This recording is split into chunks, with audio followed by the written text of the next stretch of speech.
Ons gaan vanoggend 'n teksgedeelte lees en ek het nou vir my kinders gesê, hulle gaan nou leer waar kom die spreekwoord vandaan?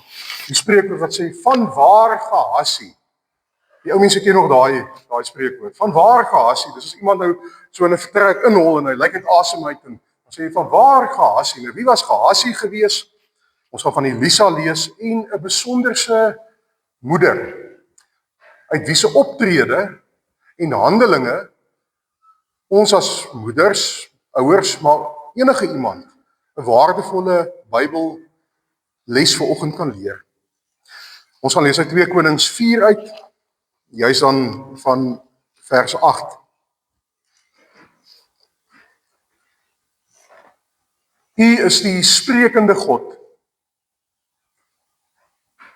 Here, U is die een wat vir elkeen van ons 'n boodskap het, ja, ook in hierdie oggend. U praat met ons elke dag, 100% van die tyd, woon U in ons harte. En Here, geestelik gesproke hoor ons U stem. Maar ook op 'n Sondagoggend, durf ek sê op 'n spesiale manier, op 'n ander manier waar ons saamkom, is U ook hier teenwoordig. En U woord is lewend, dis kragtig en daarom kies ons om die weg van die waarheid te bewandel. Omdat ons dit doen, Here, vra ons in nederigheid dat U sal spreek vanoggend tot ons harte, ons koppe, ons hele mens wees. Amen.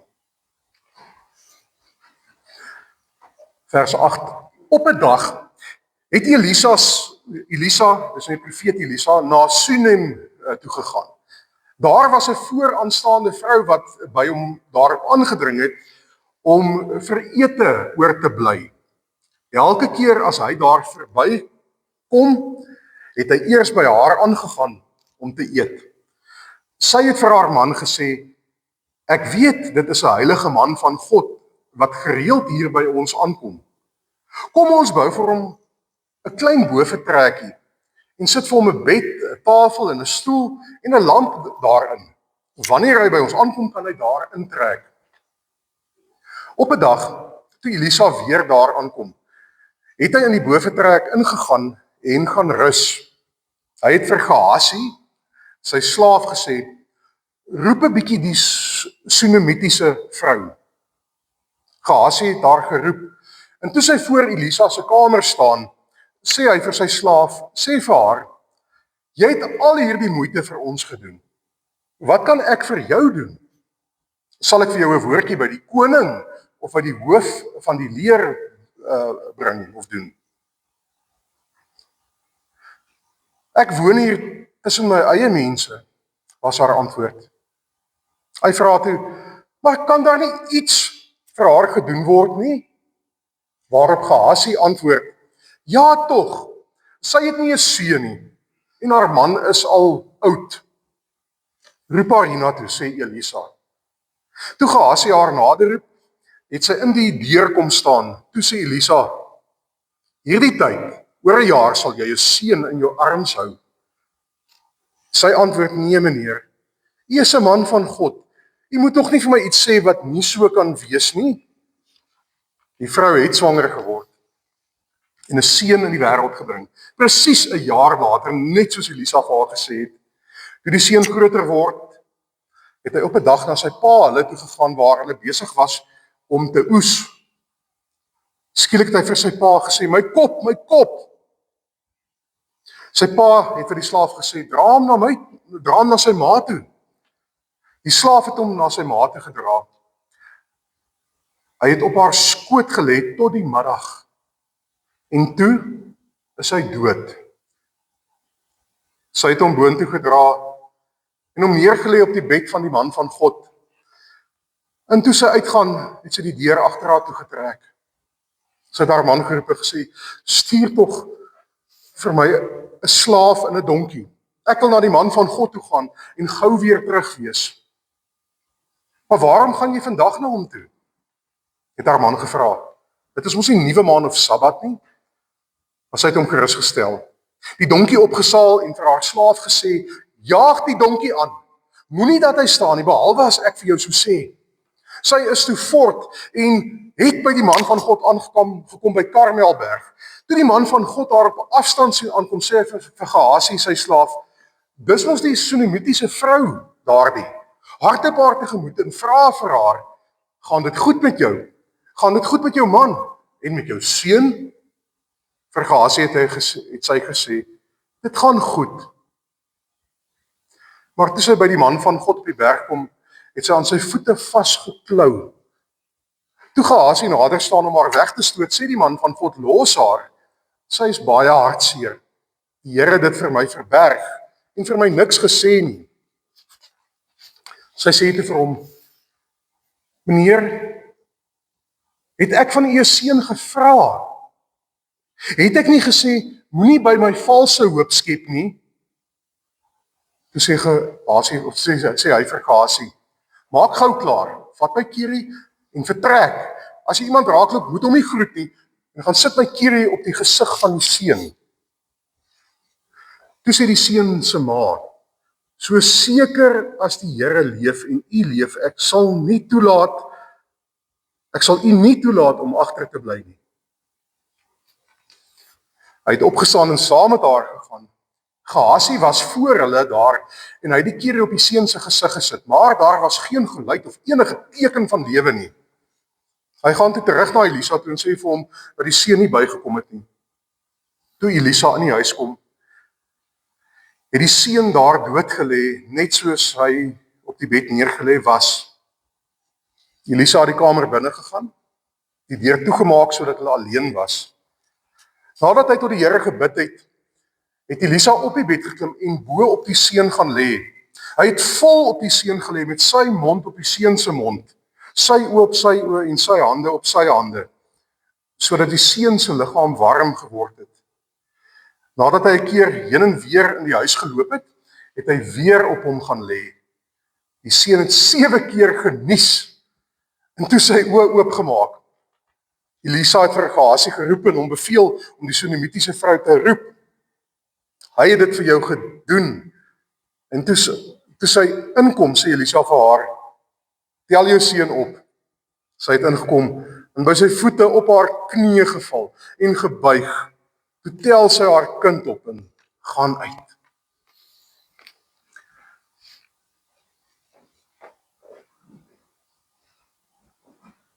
Elke mens, soos wat ons vanoggend hier by mekaar is, elke mens wat daar buite rondloop, het 'n moeder. Dink 'n bietjie terug aan daai tye in jou lewe, of jy oud is of jonk is. Al die tye saam met jou ma. Die goeie tye, die moeilike tye. Hoe dink u aan u ma? Hoe dink u terug, u wat self 'n ma is, aan u ma wees tyd wat die Here tot dusver vir u gegee het? Onthou u toe u die eerste keer besef het, u dra lewe in u self? 'n klein kindjie, 'n seentjie of 'n dogtertjie, en daai afwagting van een van die dae is Boeta of Sissa hierso. En die lewe was mos nooit weer dieselfde daarna nie. Dit kan ook nie wees nie. Onthou u nog? Ons sal baie stories vir mekaar vanoggend kan vertel van Moedersdag en moederwees en my eie moeder en die verhouding wat ons het of gehad het. Maar vanoggend lees ons van 'n Sunamitiese vrou, 'n moeder, en hoe haar ingesteldheid, haar geloof, haar menswees, haar moederwees vir haar ten bate was, tot haar voordeel was van haar en die mense rondom haar. Hier is hierdie profeet, Dominee Elia, wat so af en toe waarby hulle verby beweeg, en sy het gasvryheid, ontsaglike gasvryheid openbaar teenoor hierdie profeet. Nou ons lees in die Nuwe Testament dat gasvryheid is ook een van die gawes wat God vir ons gee. Ek hoop altyd regtig dat ons gemeente as 'n gasvrye gemeente gesien kan word. En dat ons as Christene ook gasvrye mense is. Dit is so belangrik. Ons vergeet baie keer daarvan. Ons is baie keer in toehuise met toedeure. Ek onthou altyd as ons onder die Hindoes in Durban, baie jare terug, gaan sendingwerk doen het. Dis werklik so, daai mense se deure staan letterlik en figuurlik oop vir jou. En jy sal nie by so iemand aan huis kom, al is jy Christen en daai persoon 'n Hindoe, sonder dat hulle vir jou ten minste 'n glasie Coke aanbied nie. Maar dikwels sê hulle bly vir ete. Onthou, en dis nou heidene, nê? Hierdie vrou gaan na 'n man toe en sy sê selfs dat hulle vir hom 'n plekkie moet inrig waar hy kan kom oornag. Ons moet hiervan kennis neem.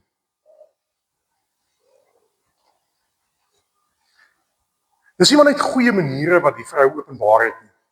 Dit was meer gewees as net 'n oulike ingesteldheid of 'n vriendelikheid wat sy gehad het. Hier's 'n dieper betekenis. Sy het goed vir die profeet letterlik plek gemaak by hulle. Sy het plek ingeruim vir die profeet, maar in 'n groot mate het die vrou vir die Here plek ingeruim. Sy het met ander woorde deur haar gasvryheid en haar openheid, het sy die Here ingenooi in haar lewe en in haar gesin se lewe, of in daai tyd net sy na man nog. 'n Klein treetjie, liewe gemeente, 'n klein treetjie ooglopend op hierdie geloofspad. Ons kyk altyd na die groot dinge wat ons moet doen vir die Here. Maar meer dikwels roep die Here ons om net in die klein dingetjies getrou te wees. Byvoorbeeld, om vir iemand iets te beteken. En onthou, hierdie man was eintlik maar vir haar, hulle het hom mettertyd leer ken, maar hy was ook maar 'n vreemdeling vir hulle. Romeine 8 vers 9 sê, as jy met jou mond bely dat Jesus die Here is, en met jou hart glo dat God hom uit die dood opgewek het, sal jy gered word. Moet ek die vers 2 keer lees? Ek vra vir jou, is dit moeilik om die evangelie te glo? Is dit moeilik om gered te word? Dis maklik. Jy moet net jou hart oopmaak vir God en vir God se dinge. Dis al wat nodig is, 'n eerlike hartsbelydenis dat Jesus leef en ek het 'n bereidwilligheid, 'n behoefte om hom te volg en ek sal hom volg. Ek glo in sy opstanding en dit verander my hele lewenswyse. Ek vertrou op die Here. Begin klein en moenie die klein dingetjies wat jy doen gering ag nie. As jy nie aande saam met jou kind gaan kniel of in die bed sit en bid, 'n stukkie die Bybel uitlees, dit het koninkrykswaarde. As jy van jou tyd en jou moeite afstaan om vir die mense rondom jou daar te wees, vir jou huisgesin of die vreemdeling, dis God se werk. En God seën mense wat hom volg.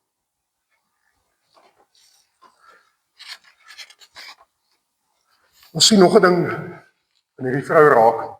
Sy het 'n openheid gehad vir God in haar lewe, sy het hom ingenooi as sulks, maar sy was tevrede gewees in haar situasie. Elisa vra vir haar, wat kan ek vir jou doen? Hy vra selfs, kan hy by die koning vir haar goeie woordjie gaan insit?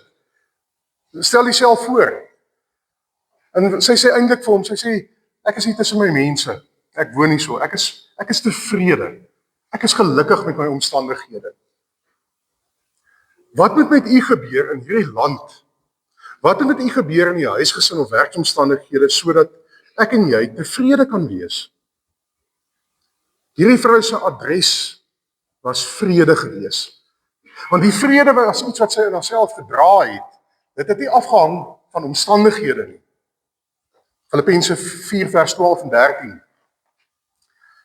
Ek weet wat armoede is, en ek weet wat oorvloed is. Van alles het ek ondervinding, om genoeg te hê, om te eet sowel as om honger te ly, om oorvloed te hê sowel as gebrek te ly.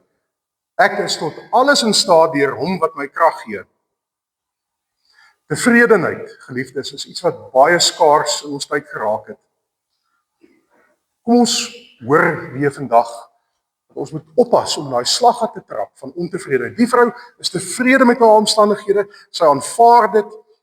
Ons dink aan daai pelgrimslied van wat ons nou gelees het van Dawid, waar hy sê, selfverheffing en hoogmoed is daar nie by my nie, Here. Ek maak my nie besorg oor groot dinge nie, dinge wat bo my vermoë is nie. Ek het rus en kalmte gevind, soos 'n kindjie wat by sy moeder tevredenheid gevind het. So het ek tevredenheid gevind. Romeine 8 vers 28, Ons weet dat God alles ten goeie laat meewerk vir die wat hom liefhet, die wat volgens sy besluit geroep is. En hy dring aan, Elisa dring Anna op, ek wil vir jou iets doen. En hy sê, jy sal 'n kind kry. Miskien was daar ergens na haar hart so 'n begeerte gewees. En sy sê vir meneer, asseblief, moet my nie hoopvol maak nie. Moet nou nie vir my goed hier kom staan en sê wat nie regtig so is nie. En dit was so. Sy het toe daai kindjie gekry. Geliefdes, God is 'n God van wonders. Maak die deur vir die Here oop. Maak dit waawyd oop in jou lewe. En jy sal sy wonders begin raak sien. Maak hy deur toe. En jy sal altyd soekend wees na meer. En jy sal vra, waar is die wonderwerke in my lewe? Die Here is 'n wondergewer. Moenie verras wees dat as jy begin om jou lewe al hoe meer vir die Here te gee en hom in te nooi, dat Jesus so op 'n manier nie noodwendig al die probleme gaan dat oplos en wegvat uit jou lewe uit nie, maar vir jou die vrede en vermoë gaan gee om enige iets te hanteer, om enige situasie aan te pak soos wat hy wil. Ek glo die vrou doen dit dan ook. Sy koester 'n verwagting van die Here. Dalk is ons al so baie keer platgeslaan. En dit is so baie mislukkings. En ons kyk na ons lewens of ons werke of ons optrede tot dusver of my gedagtes wat nog steeds koester in my kop van eintlik nog wrokkigheid en baie keer haat wat in my lewe is. Ek kyk na my huisgesin en ek wonder myself, hoe kon ek nie meer gedoen het nie? Kyk hoe lyk dinge nou. Het die Here regtig vir my ook gesorg? Die vrou se kind sterf. Nou daar is van ons hier vanoggend wat al miskien 'n kind aan die dood moes afstaan. Dis 'n verskriklike ding. Daar is seker min dinge in die lewe wat so erg en so hartseer is om van 'n kind afskeid te neem. Maar die vrou het nie 'n leë geloof, sy het 'n aktiewe geloof. Sy saal haar donkietjie op en sy sê vir die slaaf, moenie stop nie. Gaan. Ons moet by daai profeet uitkom. En in haar geval, in almal se geval wat die Here vertrou, hy sal nie teleurstel nie. Hy gee dalk nie noodwendig soos wat ek en u wil hê, presies soos wat ons dit wil hê nie, maar hy voorsien altyd. In die Sunamitiese vrou se geval, kry haar seentjie sy lewe terug. Hy lewe. Dis hoe God werk. Hy vra hoop, verwagting. En al sou dinge vir ons op hierdie aarde nooit mense gesproke reg uitgedraai het nie. Al sou ek aan die einde van my lewe my kop neerlê en eintlik terugkyk oor 'n lewe of oor omstandighede en sê dit was nie eintlik goed gewees nie. Daar was baie meer lelik en sleg gewees as goed. Het God nie vir ons mens geword nie? Het hy nie sy eie kind laat sterf aan 'n kruis dat ons vrygespreek kan wees nie? Dat ons kan weet vir ons en ons geliefdes, papas en mamas, jou kind die ewige lewe het. Nooit sal sterf nie. Dis die boodskap van die evangelie. Dis die asemhaling van ons geloof. Moet julle dus nie bekommer en vra, wat moet ons eet, of wat moet ons drink, of wat moet ons aantrek nie. Dit is alles dinge waaroor die ongelowiges begaan is. Julle hemelse Vader weet tog dat julle dit alles nodig het. Nee, beywer julle allereers vir die koninkryk van God en vir die wil van God. Dan sal hy ook vir julle al hierdie dinge gee. Moet julle dus nie oor môre bekommer nie, want môre bring sy eie bekommernis. Elke dag bring genoeg moeilikheid van sy eie. Amen. Here, onse Here, dis ook vir ons tyd om dalk op te staan. Miskien te gaan soek na geleenthede om u te eer en vir u te dien. Ons almal het mense in ons lewens, by ons, rondom ons, sommer daar in die huis. Maar as ons voet by die huise deur uitsit, kom ons met baie ander mense in aanraking. En ja, Here, ons bely, ons lewens is dikwels maar liefdeloos, ons is selfgesentreerd, selfgefokus. Ons kyk net agter onsself. Here, help dan vir ons ook om volgens die voorbeeld van Jesus te leer om onsself te gee vir mekaar. Want op die manier gee ons onsself ook vir u. om ander se behoefte raak te sien voor ons eie, om ander lief te hê, soos onsself. En ek bid dan spesifiek vir die moeders, o Heer, dat hulle ook ander sal lief hê, hulle eie kinders, soos hulle self. Ek weet hulle doen dit reeds, maar dalk is die probleem ook met baie mammas, dat hulle kinders liewer het as hulle self. Dat hulle al hierdie hoedens op hulle koppe sit, al hierdie rolle aanneem, maar hulle self so prys gee, dat daar niks van hulle oor is nie. Dat hulle eintlik 'n leë dop geword het. Want dit gaan altyd oor ander mense, nooit oor haar nie. Here, help dan vir ons kinders, om die nodige respek en liefde, belangstelling aan ons ouers te gee, ons moeders in hierdie dag. Want ons ook vir ons mammas en pappas sal bid. Ons vra, Here, koester vir hulle, hou vir hulle in die hande, of hulle jonk is of al ou mense is.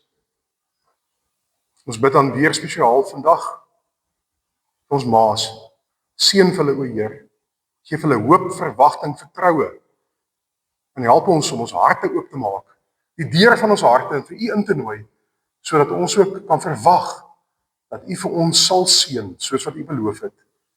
Ons bid dan ook, Here, seën vir ons, seën ons moeders, in die naam van ons Here Jesus Christus, bid ons dit. Amen.